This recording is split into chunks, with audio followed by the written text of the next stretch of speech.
welcome to my bike shop. Come on in.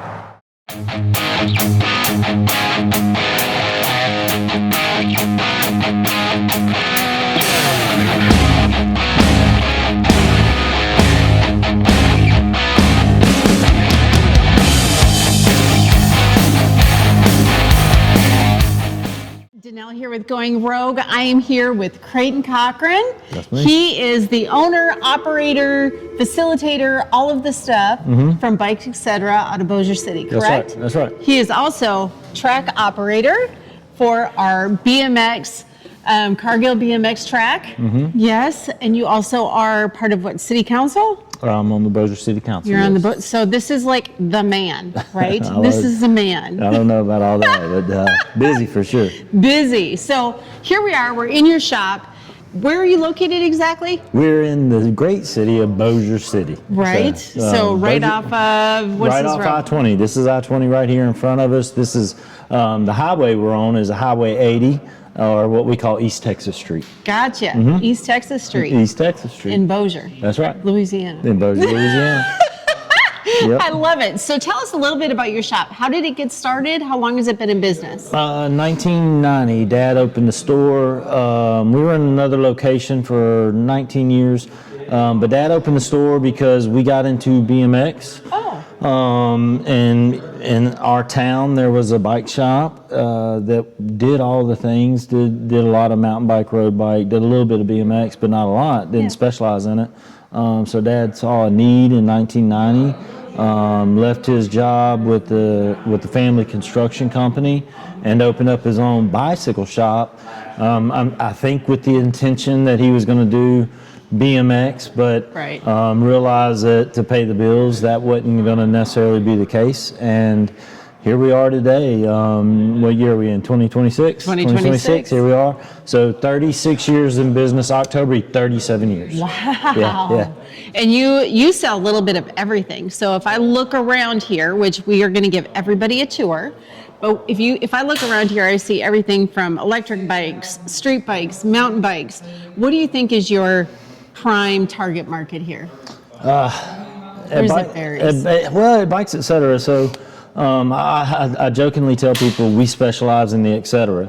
because everything but bicycles walks in that door in some instances. We do. I got an elliptical bike sitting right over there. I saw that. You know, it's and so we get a lot of that. We get a lot of the, right now I'd say the e-bikes are really pushing hard. We do a little BMX business inherently because of the BMX track. Right.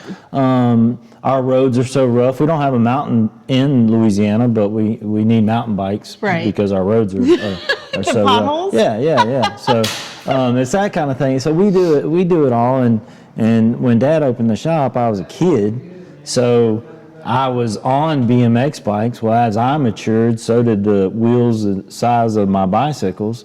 And I dabbled in this, I dabbled in that, and then it grew, as did I, and just naturally matured into what you see today. Gotcha. So you started this in BMX. What got you interested in BMX racing? So some kids down the road, when I was young, I was 7 or 8. It was 1987. Some new kids down the street moved in. They were older than I am, and we were skateboarding. They were big skateboarders. They had a half pipe in their backyard, and so I just thought those guys hung the moon, and I started skateboarding with them. Well, then all of a sudden one day they were all on bicycles, and I was like, I got a bicycle too. So I ran down and got my bicycle. We were doing this ramp in the front yard, and they're like, hey man, this kid, he don't care. He don't care. So they went down and went down with me and taught my parents, like, hey, we have a BMX track in Shreveport. Y'all should bring him out there. And we went out there they raced on Sunday back then. We went out there on a Sunday. I signed up and raced that day. My dad had to take all my bike apart, the kickstand off, the front brakes off, all the things. And I think I got third.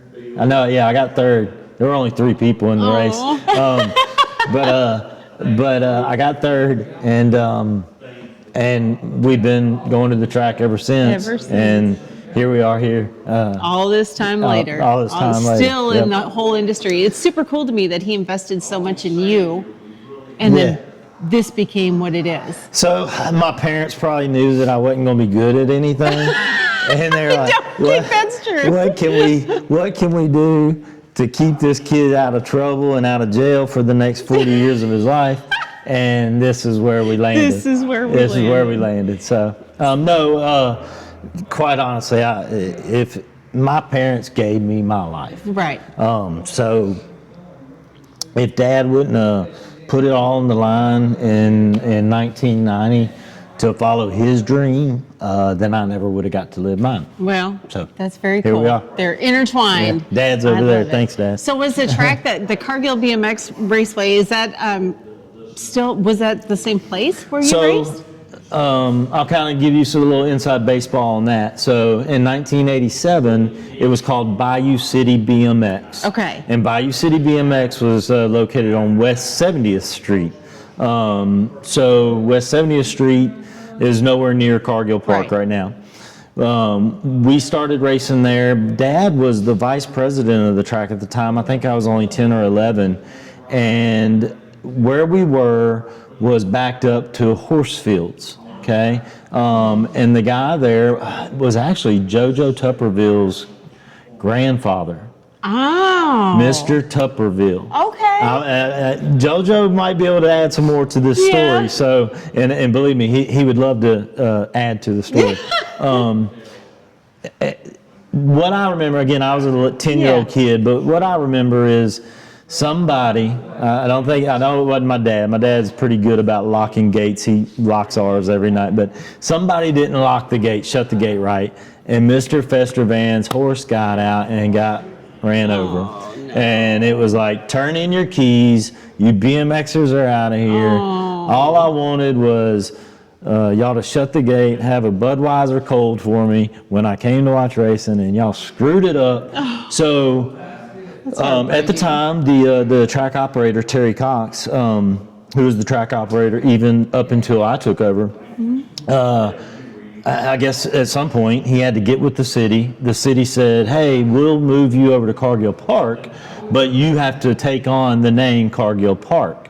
And fortunately, Terry had the wherewithal to call USA BMX, which at the time was ABA BMX, right? Right. And say, hey, we're changing names, but we're not changing anything else. Like, kind of like the church is not the building. So the bike track was the same thing. Like we were a bike track, but we were just, the physical part of the track was not the track. So we moved the entity of the bike track to Cargill Park, inherited the Cargill Park name, and now here we are, track number 156. I'm proud of that.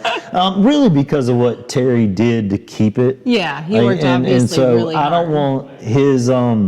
don't want his efforts to go in vain ever. Right. So I'm proud that we're track 156, and I'm very proud that we're one of the oldest still going BMX tracks in USA BMX now. So that kudos to Terry. Yeah. And Terry I suppose, Cox. So how did you become the person to be track operator then? Well, I believe me, that's a long story. I had no intention of coming back to BMX, and so my son was 2 or 3 years old, and I was living life. I'd kind of was mad at BMX for a little while. Even my best friend Tuck, who is co-track operator of Cargill, believe me, he does more there than I could ever imagine. So we got to give credit where credit's due.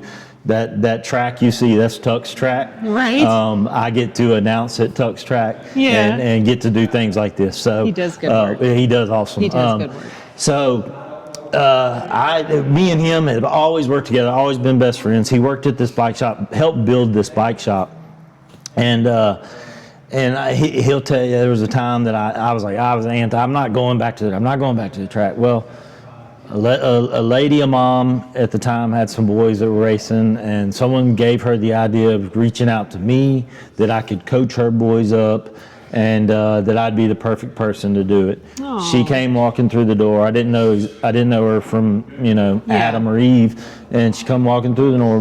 Mindy Brown, that was her name, And she had 2 sons. One of them, Jared. The other one, Gage. Both of them super talented young men. And she asked me if I'd coach one of her kids. Right. Didn't even ask me about the other. And I said, ma'am, I said, I'm out of BMX. It was fun while it lasted. I had put so much into it before. Me and Tuck had a shop. I had a Bikes Etc. shop in Shreveport. We had dirt jumps. We had ramps outside. I devoted everything, and I lost everything. Like, I lost that shop. I lost all the money. I lost everything. So I threw BMX in there with it. Right. So I had kind of told this lady, Minnie, I was like, look, lady, get out of my hair. I don't want nothing to do with it. And she's like, well, please just come check out my kids. So I went to the track one day, and I felt like an oddball, like I'd never been there before, right?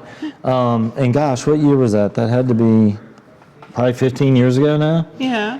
Somewhere around there. Okay. And so I got to the track, and nobody knows who I am, which is fine. I didn't know anybody out there. Right.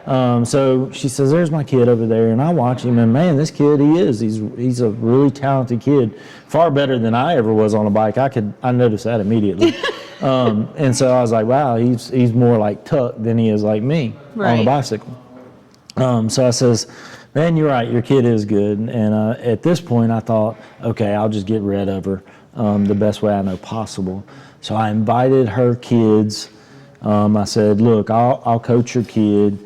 Meet me at the stadium of Airline Viking football stadium. Yeah. And of course they show up with their bikes and their helmets and all that. And I said, y'all just leave your bikes in the truck. And it was raining that day. And we went in the stadium. One of the coaches let me in the stadium. We went in the stadium, and I just ran them until they, and one of them threw up over there and gave up. Oh, you did not. Yeah. I was like, all right, I got this figured out. And so I ran them, and these two boys out of that group, I think it was 3 or 4 kids. These 2 boys, they wouldn't give up. Like, they were going to die out there. And gosh, they couldn't have been 12 and 10, Yeah. And so finally, they ran till I wanted to throw up. Right. And so I was like, okay, quit, just stop. And I was like, all right, see y'all later. And they're like, that's all? I said, yeah, that's it.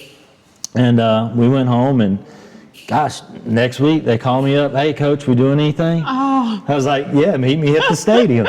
And I thought for sure, I was like, they're not going to show up. They're crazy if they do. Well, nobody else showed up but those 2 kids. Oh. So they're little crowd. So I was like, okay. So they were there, and they had the running shoes, they had water, they had towels. They were prepared to run. They were like, come on, let's go. And I was like, holy crap. I was like, man, I can't shake these kids. And I ran them, and I was like, today they're throwing up. Yeah. I was like, we're getting rid of these kids today. So I ran them until I was ready to throw up again, and they didn't. And I thought, man, I was like, man, these kids might actually be special. Right. So I had a soft spot in my heart. I said, you know what?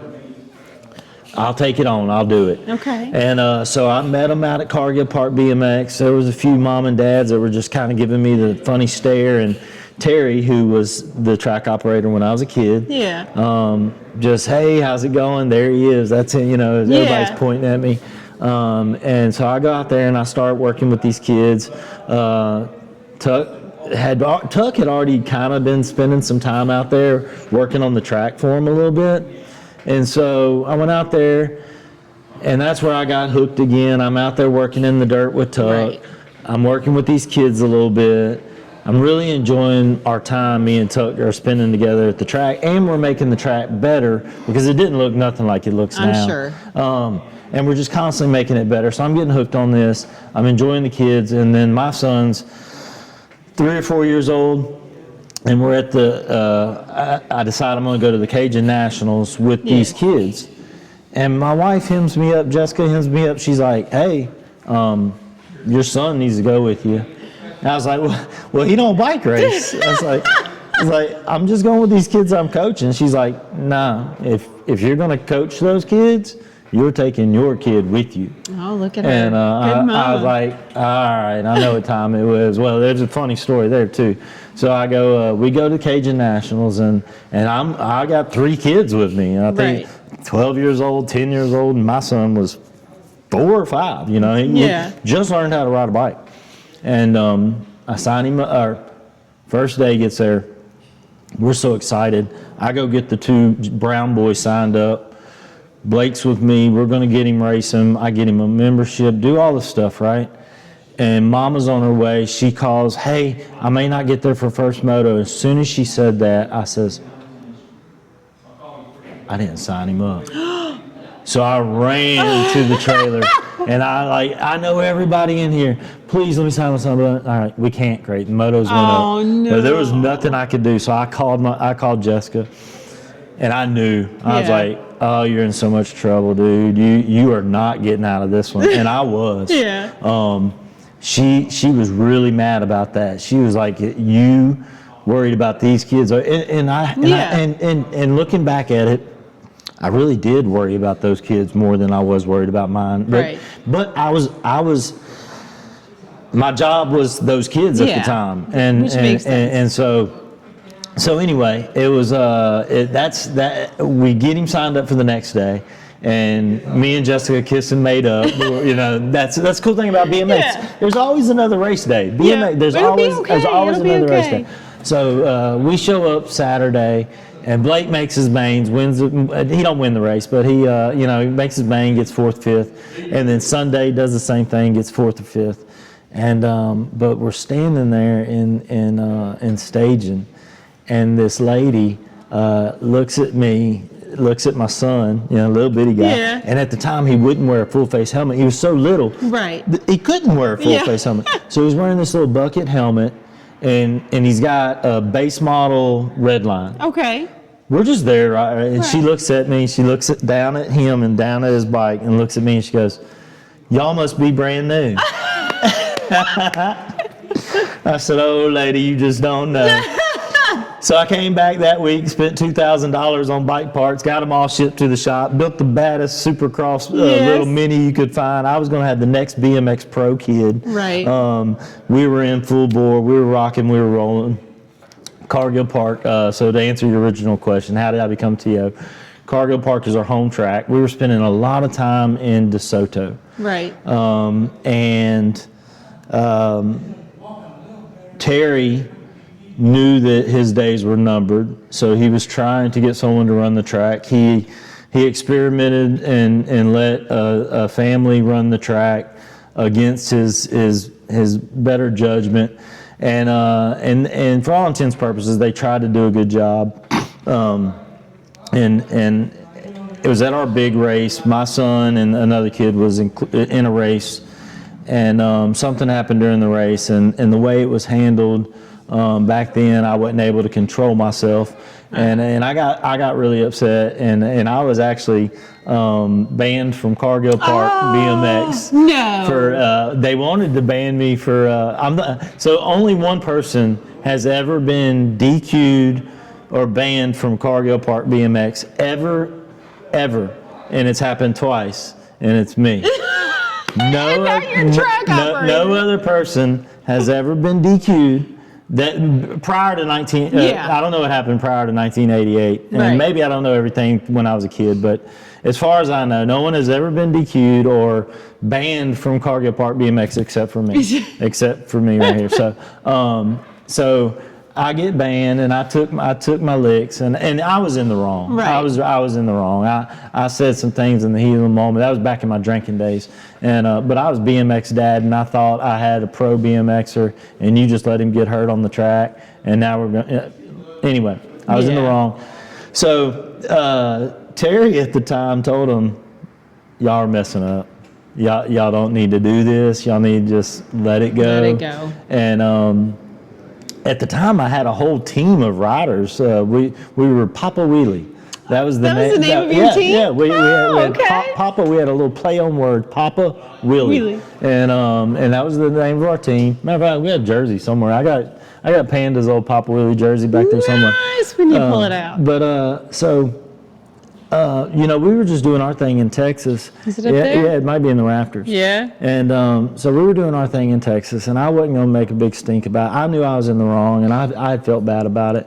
And when my suspension was up, I came back, and I was a good soldier. And I apologized to everybody that needed to be apologized to, and I made amends. And luckily, thankfully, with those people, they were able to forgive me, and we became, and still to this day, are really good friends. Good. I say all that to say that at the time, Terry knew he had made a mistake. And Tuck wasn't going to go out there and work on their BMX track. That just wasn't going to happen. Right. And so when you got rid of one of us, you got rid of the other. The other, yeah. And so we just started racing. Come back. Terry is back running the track. We're coming out there. Me and Tuck are back out there working. We're basically doing everything that we're doing today. And one night we were at practice. We were at Thursday night practice, and I walked up on the hill, and Terry was sitting in the tower. Up on our tower, we have a ledge, and Terry's sitting there, and I looked at him, and he just fell out. And luckily he didn't fall backwards, he fell forward. Yeah. And so I run over there and I grab Terry, and he wakes up and he comes to me, and when he looked at me, I'd already seen that look before. My mom had suffered a stroke when I was a kid, and I was like, oh crap, we got something going on here. Right. So I didn't even talk. I remember I was just like, come on Terry, we got to go. Right. I didn't call nobody. I told everybody, we got to go. I got to get Terry to the hospital. And he didn't want to go, but he didn't know where he was at. Right. He didn't know who the president was. He didn't know anything, right? So I get him to the hospital. Luckily, everything was okay. He spent a little time in there, but he got out of the hospital, and we ran the track for 2 or 3 weeks. And he got out of the hospital, and him and his wife came through the front door of here. Yeah. Terry had never been to my bike shop ever. Okay. So I knew what was about to happen. Yeah. Well, I knew. Yeah. I was like, oh man, I didn't want it to happen this way. Right. So Terry came in, and she says, hey, here's the track money bag. And it was a money bag. Yeah. And that's all it was. and here's a key on the money bag, which I already had a key. Right. And we think it's time that this goes where it should have went before. And I said, okay. And at the time I thought, wow, this is cool. I need to be the track operator. It was a natural fit. Right. I was running the team. We were BMX, and we were spending all our time in Texas anyway. Right. So I was like, hey, why don't we just come here? We'll run the track. I had great support. I had, at the time, obviously Tuck's always been there. Right. But I had Tuck. I had Barry Shively. I had Jimmy Ryder, Daryl Adcock. I had a core group of guys that knew we could come in there and turn dirt, and we could run the physical race. Okay. You see, so running the track, you got running a track, and then you got running a physical race. Right. And there's 2 different jobs there. I'm sure. So I knew we could run the physical race. I wasn't never scared of that, because I knew that me and Tuck could ultimately do the work. Right. And now we had help. So taking over the track operator position just felt natural, and it came pretty natural for me and Tuck. And what didn't come natural is thinking that 10, 11 years later we would still be doing it. and don't get me wrong, I really, really cherish being able to do it, and knowing that we have something special. And I've told Tuck this before, dude, if it's just me and you out here, then I'm happy. Right. I mean, obviously we don't want that. Yeah. We try to put out a product. We try to put on a show. Right. And that comes from Terry from 1987, 1988, is when I showed up to the track, I heard my name on the speaker. Okay. I tasted the popcorn. I could smell the popcorn from the concession stands. I went and got a trophy from the sign-up booth. I saw my dad give him real money. Yeah. And this was like in my mind, like we were the show. This is a big deal. They're and Terry also happened to call bingo back in the 80s and 90s. And my grandma took me to the bingo part Yeah. of one time, and Terry was up there announcing. So I thought Terry announced everything. Right. Like, so we Like, were at that's the just all he Independence does. Bowl one time. When I was a kid, we were at the Independence Bowl, which is a college football thing, and I heard the announcer, and I was like, "Dad, is that Terry?" Yeah. And so in my mind, what we just did was a big show. Yeah. Like, Yeah. And so when we're out there, when we drive through the gates, it's very important for me to remember what 8-year-old Craton thought. Right. And I want 8-year-old Craton to be all over the place. Right. Like, I want every single one of those kids to think when they go home, wow, that was awesome. Right. Mama, did you hear? He said my name when I was coming around the second turn. So it's important to me, the experience. Like, asphalt turns, awesome. Concrete hills, awesome. Red dirt, awesome. Glue the track, great. Put a roof on the track. I don't care about any Right. of that. I mean, it's obviously part of the job, and I love doing it. Yeah. But really what I care about is what the kid says to himself when he lays in bed at night. Right. That's what I Right. care about. Like, what's his highlight reel going like? And it is the voice in his highlight reel Terry's. Yeah. You know, and That's so cool. that's what I think when I track operate Cargill Park BMX, and Right. and that's what I want every kid out there to experience. Right. You know, we have to take their money. And gosh, I'm so grateful for where we're at right now at Cargill Park BMX. I mean, for us to do what we do on Saturday, okay? Yeah. Let's just break it down. Sure. Friday day, at some point in time, Caleb Tucker goes out there by himself, unlocks the gate, opens the gate, goes and preps the track. That track didn't get like that overnight No, by of course itself. not. Yeah. He goes out there and people don't understand how much he fine tunes on that track. Like, why is your track ride different than others? Number one, a rider built it. Right. Okay, it's Yeah. rider built, it's rider maintained.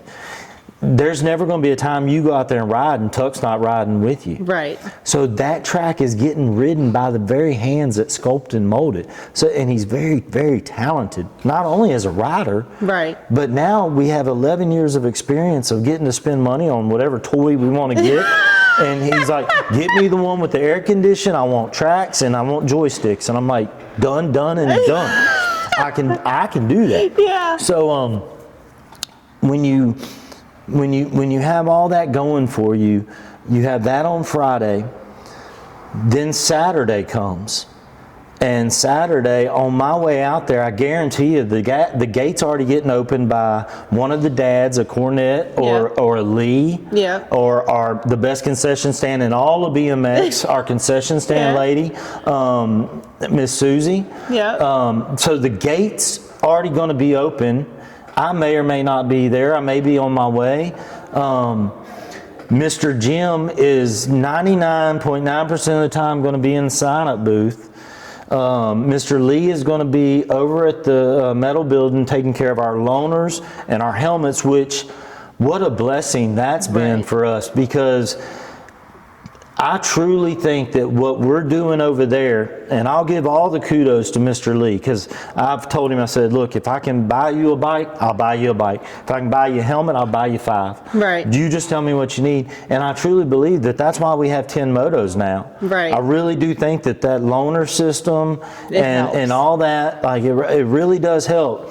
You know, because not everybody can come out there with a $550 bike or a $150 helmet. So this is before the race. This is before we even open the sign-up booth, right? Right. Tuck's out there working on the track. Mr. Lee's over here getting ready. Mr. Jim's getting the computer set up. And my wife, who you never see at the track, has already I think I met her once. And believe me, it's not because she don't love the track. Right. It's because she's busy with my kids who are not doing BMX. And I am so thankful for Jessica. Love you. Thank you for letting me get to go keep doing my dream. Right. Which is being a track operator at Cargill BMX with Caleb Tucker. The day that something ever happens to him or he leaves, I'm gone. And that's just how it is. We'll get back to what we do.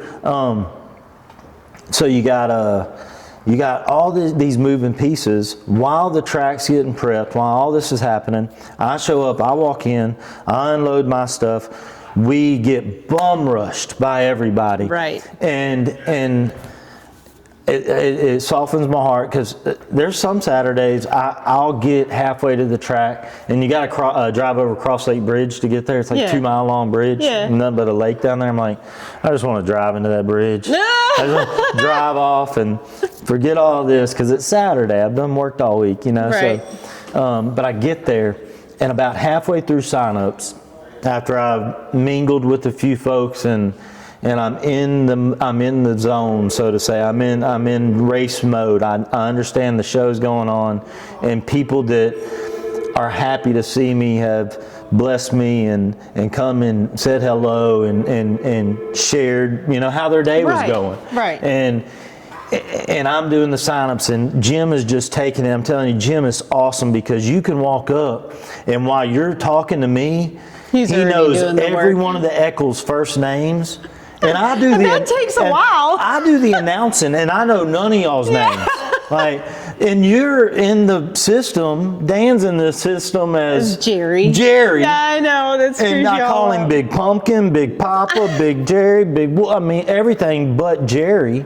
And so Jim actually has y'all signed up before I take your money. Oh. That's how fluid this system at Cargill Park is working right now. So he actually has you signed up, and unless it's a new person, he knows them. Right. So while I'm chit-chatting with you and you're looking at me like you got us done, he's already got you done. And like, so me knowing that, and me knowing that Lee's over here, and me knowing that Tuck has all that covered, right, it frees me up to chit and chat with you, chit and chat with Big Pumpkin, chit and chat with the Cornets, and build a relationship with the kids because those are my best friends. Right. And so I like to talk to each and every one of them, and it allows me on Saturday to be a track operator, organizer, and just come out there and have fun. With one of those pieces missing, it is so much harder to do our job with just one. With Wells not opening the gate early, with Mr. Lee not doing the box, if Susie misses one day, with Susie missing one day at the concession stand, like I truly believe people don't show up because of that. Right. You know, like we can't get you know, what was Minister's favorite? Grilled cheese. Grilled cheese. No, we can't get our grilled cheese from Susie. We're not going. Everything that gets put into running that track, the way it is running and performing right now, takes every single person that's doing it. And I welcome anybody. I say, hey, we need 3 people to do every single job. Right. So, you know, I don't care if they're young, they're old. Wells has announced at our track. Tuck's announced at our track. And I wish he would do it more because I think as he does it more, he'll grow into it. Because I didn't get there the first time, you know. Right. And I still don't think I do a good job. No, I think you do. Man, they pay people to do it. I know they do. I do it for free. So people get paid to do it, and then I do what I do. Right.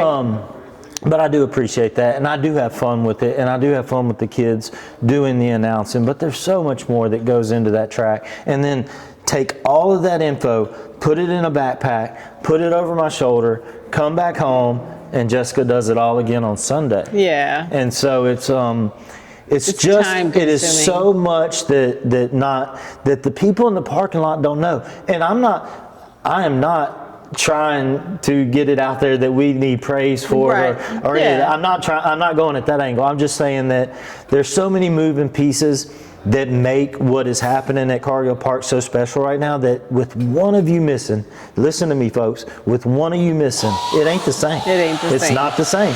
And that even goes down to the participants. Right. Right? So it's our job to do all this, but the hard job is bringing a truckload of people kids in there. You know? Making it worthwhile so people aren't tired. You know?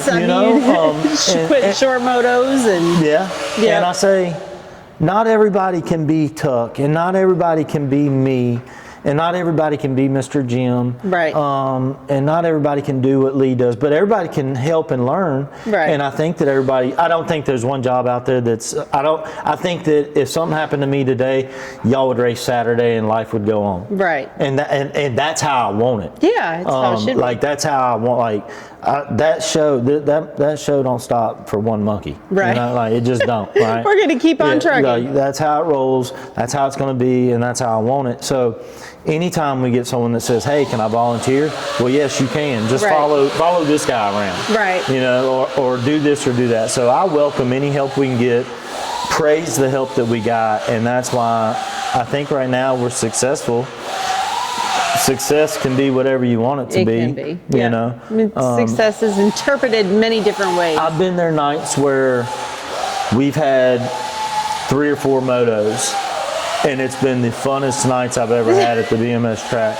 Right. And I've been there nights where we've had 14 or 15 motos on a Tuesday night, and it's just been horrible. Or, you know, it hadn't been as good. I don't ever want to say horrible, because, come on, we're BMX just racing. not as much fun. Not as much fun. But the cool thing about a small town BMX track is you get to see everything and anything in between. Right. And man, and where we're located, you know, we have, I call them our sister tracks. I truly believe that we should all be partners. We have Twin City, and then we have Gretna. Yep. Gretna shows everybody the way as far as facility. I mean, you can't compete with those guys. They've got a nice track. They have how awesome would it be to have a city behind you? Right, and that's it too. They're able to do that funding and have some of that extra stuff. So I'm not about to sit here and knock anything that happens over there on the other side of the river. But I'm very proud that Cargill Park, and I'll say this without hesitation, everything you see out there is because of you, the people that pay to come to Cargill Park BMX. I don't get no funding from the city at all. None? None, not at all. We get nothing from the city. In the past, we have gotten a little bit of money for help on the asphalt turns from our Shreveport-Bossier Sports Commission. But we can no longer get that because our track operator is on the Shreveport-Bossier Sports Commission now. So I won't put in an application.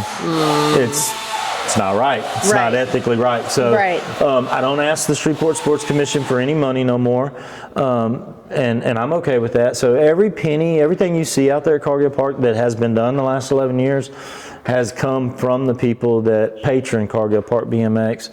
And, you know, could we have more? Could we, and do I want more? You know, I would love clean restrooms for ladies. You know, let's just be honest. Nobody likes the porta potty situation. It's not uncommon though. I mean, a lot of tracks have porta potties. That's right. But you know, to a certain level, I think I'm thankful for what we have, and I'm grateful for what we don't. Right. You know, what we don't have, I think we make up for with what we do have, and I'll say, and I'm not saying anything about any other track, but it's just my humble opinion that Cargill Park BMX rides better than most tracks out there. It flows good, it rides good. So, okay, we don't have good facilities here, but we spend our efforts here. Right. And we may not have running water over here, but we have an overflow of love over here.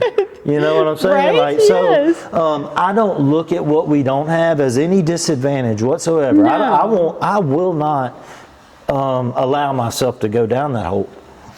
And nor will I go down a hole of, well, we can't have it because they won't give it to us. Right. We just spent over $6,000 last It weekend. looks amazing on, too. on It looks material, so good. on tractor rental, Yeah. on dirt, Right. on rock. I mean, even just the new fencing that you put up around just it that looks small thing. beautiful. And I didn't wait in line to ask nobody for money. I didn't go beg nobody for money. Right. Now, don't get me wrong. We do have sponsorships along the fence line, and Mama Hannah, who heads up that, and any mama that wants to get out there and help Miss Hannah do that, you're more than welcome to come. But all that was done because of us. Right. And that really makes me, Right. I'm more proud of that than anything. Well, it's more like a family. It really is. It's not so much a business. And that's kind of one of our biggest complaints. If you ever watch our podcast, we talk about how BMX has become so much of a business rather than the fun in the sport. Yeah. And your Cargill is the fun in the sport. That's right. That's what we like. We like that home feeling, that making you feel comfortable. We prefer to come to Cargill over any other track. Number one, it's closer. That makes me feel good. It's closer. Yeah. But we enjoy the company. We enjoy that we see the work that goes into it. We see what you put into it. We see what, Wells does and what Nathan does. And, it doesn't happen by itself. No. It takes a team. It does. It takes a team. It takes a whole village, takes a whole track. And like, just like Terry, back in, I guess it would have been 91-ish is when we moved over to Cargill Park. I think he did have that vision of, hey, he held the group together and was like, the track is not physically where we're at. The track is the people that make up the track. And that's still what I want everybody to know is we're only the best track if we're the best people. Exactly. And we're only the best track if we do good. Right. And so last weekend we raised over $2,000 for a great cause. Fantastic. And man, if we're going to be out there, let's do it, and let's do it the best we can. Right. Helping the community, getting involved. That's right. That's what it's all about. And Hannah, man, I thought she was going to cry. She come and told me, she said, we raised over $2,000. That's pretty amazing. She's such a sweet lady, too. That's such a sweet lady. I'm just thankful that we could be, everybody tells you every dollar counts. Right. And I'm a big proponent of that. Yeah. I do believe that every dollar counts because I see how far I take $1 at Cargill Park BMX. Like, number one, I've never told Tuck no. I've never told him no. He says, I need this, I got you. Right. But that keeps an amount of stress in my head because I know we've done this long enough now that I know, okay, on Gold Cup years, he's going to spend a lot of money. So I got to have a lot of money. And then on regular years, he's going to spend about half of that. So you got to plan it out. And then I know what gets him ticking too. If other tracks have their big races, he hears and he sees that, and I love that part about it. He is competitive as hell. Is he? Yes, and he's so nice. He's so kind of quiet and docile and nice. Oh, get him! He was so fun to watch BMX racing. I'm his biggest fan. Yeah, I am. He was little. Yeah. He was a little guy when we were growing up. He would just race so hard, and I really do believe he has when he's out there shoveling. I think he's out there proving a point. Yeah. He's letting everybody know you can't do what I do. Oh, That's look at that. That's. Look at that. Look, I guarantee you, there ain't many people that can. Yeah. There ain't nobody around this part of town. There ain't nobody I know. I go out there and I help him. But no, there ain't nobody can do what he does. No. Well, yeah, we like him. Yeah. We like him a lot. Hard well not to. deserved. You guys have been friends your whole life?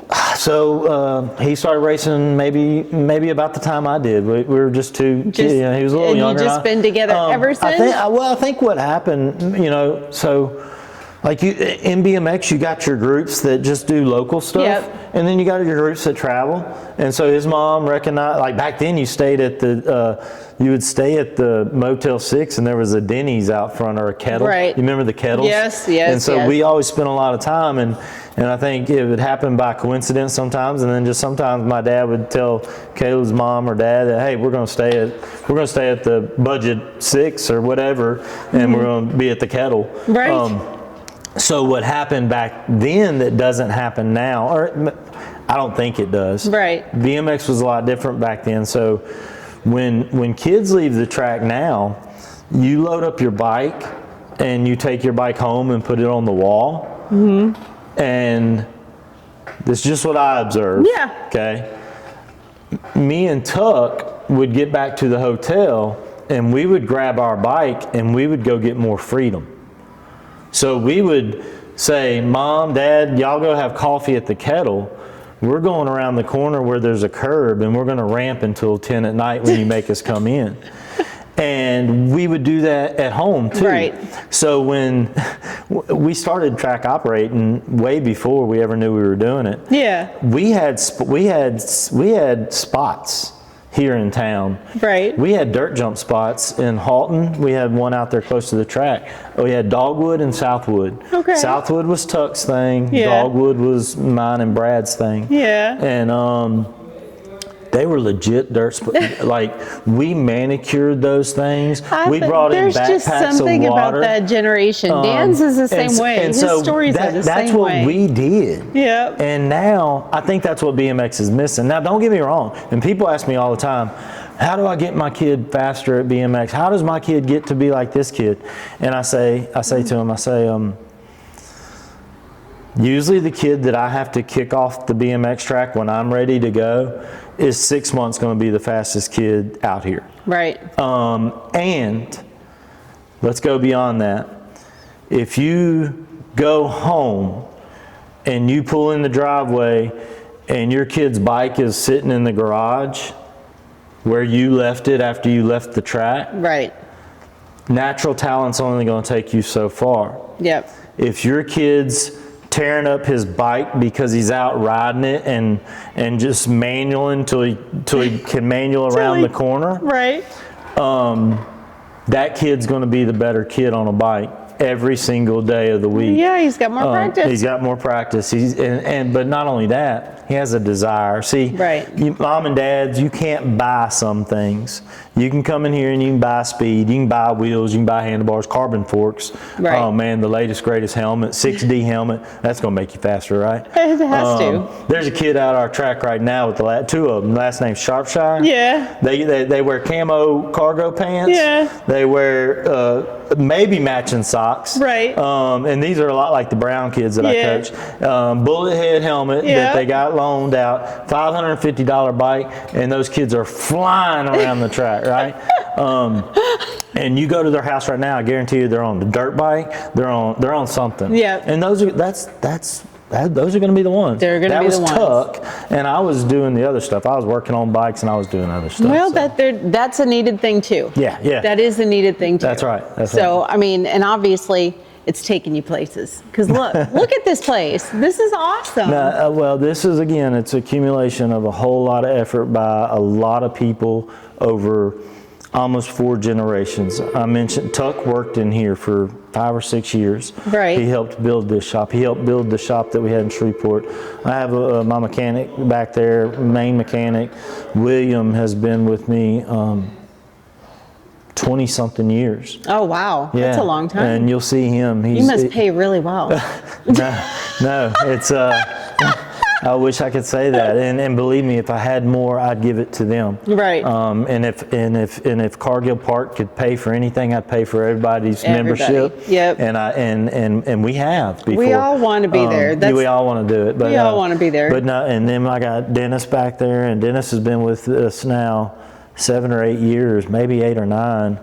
Time flies by so fast, and I wouldn't get to do what I'm doing outside of here if it wasn't for him. Right. The school board that I did before, now moving to the city council, I wouldn't get to do any of that stuff if it wasn't for these guys back here and the sacrifices that my dad made and the sacrifices that my wife makes every single day. Right. There's last night I think we saw each other at 9:15. Aww. You know. Race nights I get home, heck, y'all get home maybe about the same time I do. Yeah. You know, but that's, she understands it, I understand it, Tuck understands it. We know what we're doing here, and that's, you know, that's That's how it is, is. and it's our calling right now, and that's and I'm happy with it. I'm like I said, I have to talk myself into it sometimes, but for the most part, it's because work. It's sometimes your whole world is surrounded by bicycles. Yes, think all about the time. Your whole world is surrounded by bicycles, so it becomes a job all the time. You have to remind yourself that it's not necessarily a job when you come to the track anymore. Yeah. You have to remind yourself, I'm not going to work. I'm going to hang out with my other family. That's right. So. And at the end of the day, Craton Cochran's life, my daily grind, my hardest day, my worst day is better than most of y'all's best day. Probably. And I believe that's because God has blessed me that way. Right. So, you know, hey, It's awesome, if coming out and spending my Saturday night with you guys is the worst thing I got to do on a We're Saturday, not always the best company, but you know. But like I said, it's what a blessing I have. And again, my mom and dad laid the groundwork.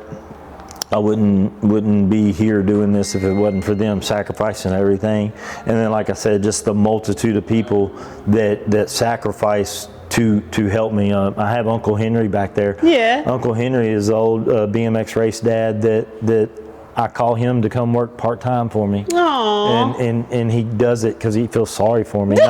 Not because he needs my money. He just feels sorry for me. You just because you get overwhelmed. You have too much to do. He gets me out of a bind. So that's nice. I think I told you before, none of this is my fault.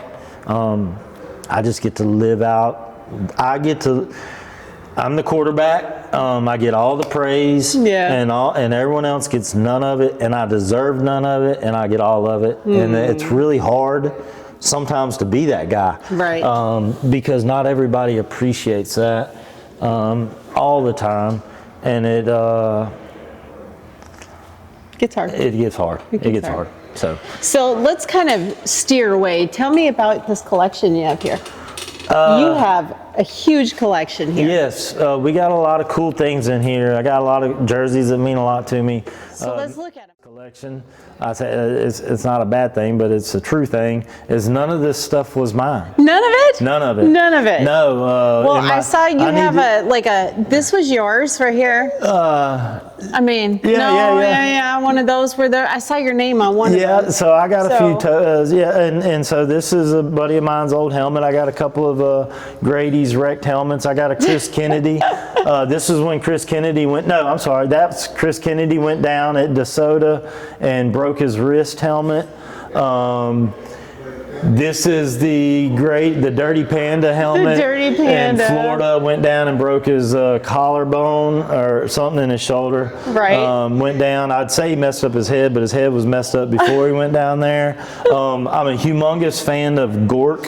Have any of y'all met Gork yet? Yes. So Gork did some artwork for me. I love that. And I really wanted to capture Louisiana, and so Dee Leone was a Louisiana pro, and my friend, big brother, Robert Harris, was a pro here in Louisiana. Right. So when I bought those from Gork, and then I reached out and said, hey, can you do some for Louisiana for me? And he hit Dee and he hit Robert for me. That means a lot to me. Right. I got me a Bubba Harris signed jersey. Bubba Harris, when he was in his heyday, I think in his championship runs, his mama passed away. Right. And so I got one of the cool instead of saying Harris on it. So cool. He gave me one that they did this, and been around and been to enough grands, and I remember when he wore these jerseys. Yeah. I was at the races. I remember,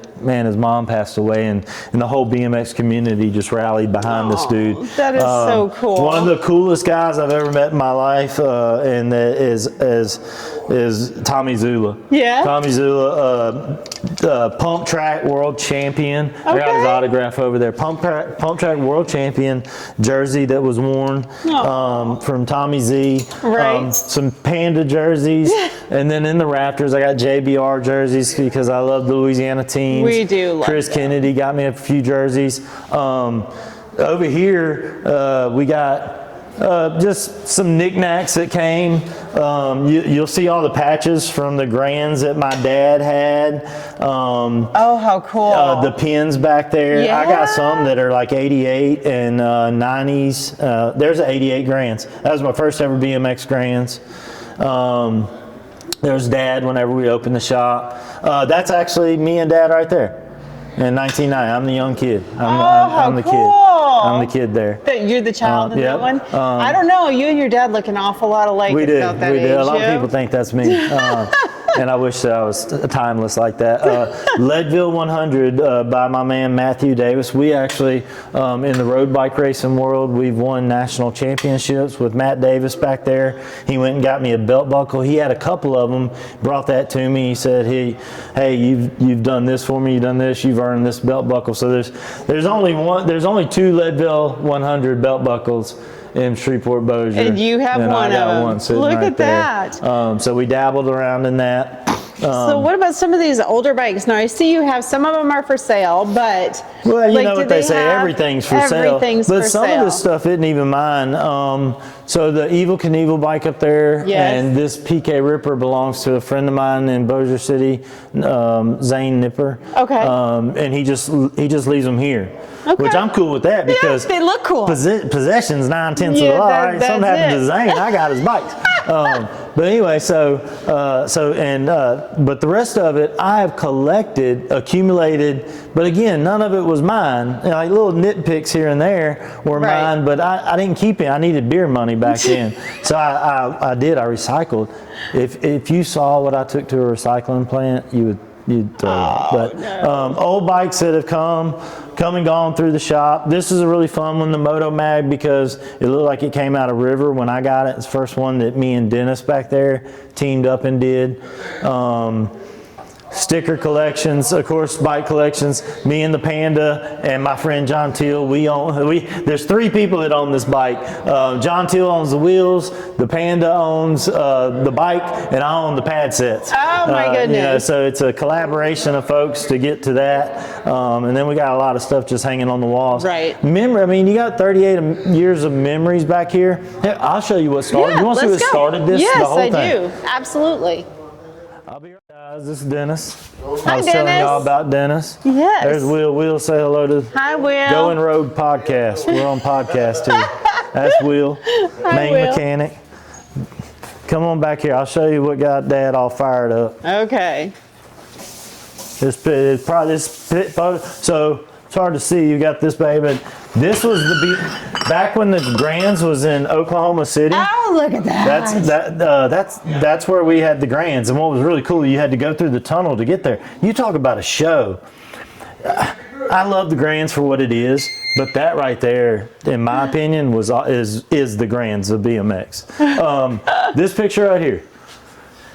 Dad took that picture, came back to Bossier City, and he just could not believe that there was that many bikes. What is that from? That's the Grand Nationals.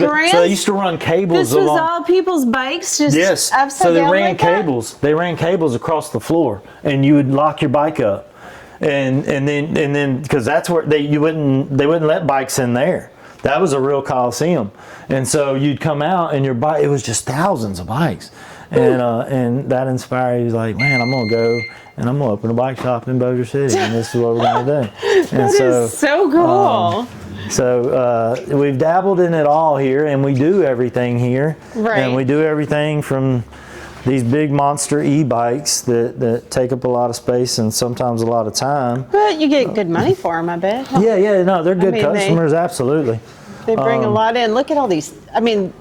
All these bikes, you got your mechanics putting all this stuff together? So this is all the new stuff that comes in. You got e-bikes there, you got mountain bikes there, so that's obviously the hot thing right now. I got a custom build back here that we're going to do. Joe Spall, good friend of mine, he likes to build some really nice bikes. I got three of his bikes out there that have a bunch of really cool parts on it. I saw you guys were sponsored by Evil Alloy now, yes, huh? I got some Evil Alloy stuff out there on a bike out there. So Joe Spalt, this is one of his son's bikes, and we're making an Ole Miss bike. Is he the one that owns the camouflage ones in that? Yeah. Yeah. Well, he don't own those no more. Well, Those are yeah, my he got bikes. that, yeah. But yeah, he built them all. Those 3 bikes were built up by Joe Spall. Joe Spall inspired. And what's cool with Joe is he'll come in here and he'll just kind of tell me like, hey, I want this to be an Ole Miss bike, and you do your thing. And Creative freedom. yeah, and he's always real appreciative, and he likes our style. Yeah. And That's a cool looking bike as it is. Oh, it's really, really cool.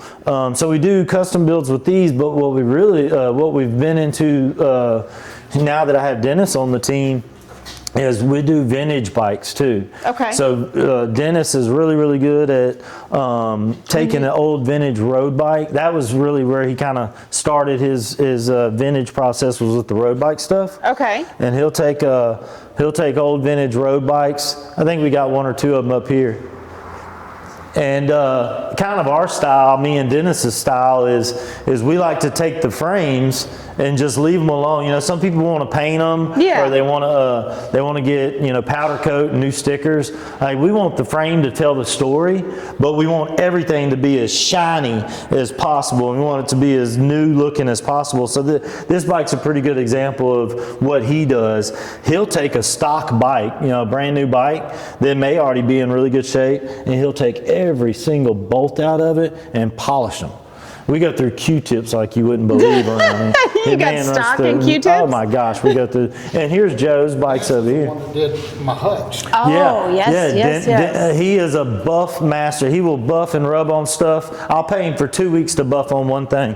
This is one of the coolest bikes. But these are really cool bikes, and some of the billet parts, some of the D's nuts parts. We got just all kind of cool stuff on these bikes. There you go. Oh, yeah. Yeah. So like Joe kind of, he was in the know about all this stuff before everybody else, and Seat post. yeah. Evil alloy seat post. Is that evil alloy? Yeah. Seat post? Yeah, seat post right yeah, there. it sure is, isn't Is it? the seat clamp? I believe the seat clamp is No, too. I think that says D's nuts. Oh, okay. Yeah. So all that cool stuff, we do all that here. That's a evil alloy seat post clamp back there. Yeah, That's it right. sure is. That's right. Sure is. Very cool. Yeah. Very cool. A little bit of everything. I wish I could say I was a BMX shop. My good friend at Powers Bike Shop, maybe y'all should go up there one day at Richmond, Virginia, and see Chad. I would love to. That dude, like, I'm not BMX. That dude's BMX. Like, I'm a schmuck when it comes Is to he this the stuff. one who jumped on our podcast the other day? No, he's the one that did my wheels. Yeah, see, I send all my stuff. Chad, I've been very fortunate, again, in my travels of BMX to get to be friends with a lot of people. And Chad kind of took me in as an employee. He would, I found I'm sitting around watching these races, and I'm like 4 hours between now and my kid's race. Right. So I'd go stand over there at Chad's booth and just sit there and show people bike parts, yeah. And one day he's like, "Hey man, what's the deal?" Right, right. He's like, "Why, why don't you work for me and I'll take care of your entry fee or something." It was Very something small. cool. Like he'd give It don't matter. It was fun. You learned it gave me something to something. do. And Yeah. then now, so if anyone like you guys call and say, "Hey," or come in here and say, "Hey, I want a wheel built and I need to start from scratch," I'll just cut through the chase and say, "Hey, there's a guy in Richmond, Virginia that it's just going to take us a couple days to get it there. Right. He will get it done that day Right. for me and send it back to us." So there's not that much of a wait. I know it It's didn't not take that much us of a long wait. at all And he'll to get do it. my work, shop work, and give me a little bit so I can get a little meat off the bone. Yeah. But most of the time, like if it's you guys, I'll just tell y'all, just go straight to Chad. Right. I mean, it's like building wheels is like doing algebra. If you don't do it every day, you're not doing gonna it. do it well. And although I'm grateful to have Dennis and all his capabilities and even my little bit of knowledge, man, if you just don't, if that ain't what you do, Yeah. Yeah. and in you guys' world, in the BMX world, it's competition. Right. So I want you to have the best, and I'm never one to say I'm the best. Chad Powers is the best wheel builder in the United States, period, bar none. So I think the fact that you have such a wide variety, like you have like this super cool, almost museum style Yeah. design. You have the family element. But you have something for everyone. It's not, there's nothing wrong with that. No. There's nothing wrong. You can still love BMX and still love a road bike too. That's right. That's right. It's okay. Yep. It's okay. That's right. That's right. And we do it here. Like I said earlier, we specialize in the et cetera. So some of the stuff that you see in here we're working on, it doesn't even really look like a bike shop, but we do it. We do it here. You do it. It's how we come every time we're in town. We usually stop by, unless we're going to the track. Then we go to the track and we go home. Even when you're not here, we stop by, so you know. And so that's another thing that if you've been in business as long as we have here, that's not uncommon. Right. Like I get people that come here on a Saturday from Monroe or from, and not that they can't do, not that there's anything wrong with what they got over there, but they'll just come here because they've been my customer for 20 years. You just come say hi. And they've bought bikes from me in the past and they moved off. Well, they come back and buy more. Right. And then, luckily we do. My dad started with a good name, and I do everything I can every day to keep the name going. And so people come from East Texas and come to see us. We draw, and just like any other business, if you do a good job, the people will come. The people will come. The people will come. The people will come. Well, I love it. You got our whole family behind you. I do. I don't doubt that. And ever. know that. We say it at Cargill Park, nobody sits the bench, right? It's not fun to watch. No, it's not fun to watch. And how cool is it that grandma and grandchild can race on the same track? You can coach your kids baseball or football. You can coach your kids anything, but you can't participate in baseball or football without getting handcuffed and taken away, right? But BMX, you can race the same track as them. You know what I'm saying? Like you can. We do it. And for 30 seconds, you're not worried about your work. No. You're not worried about him. You're not worried about them.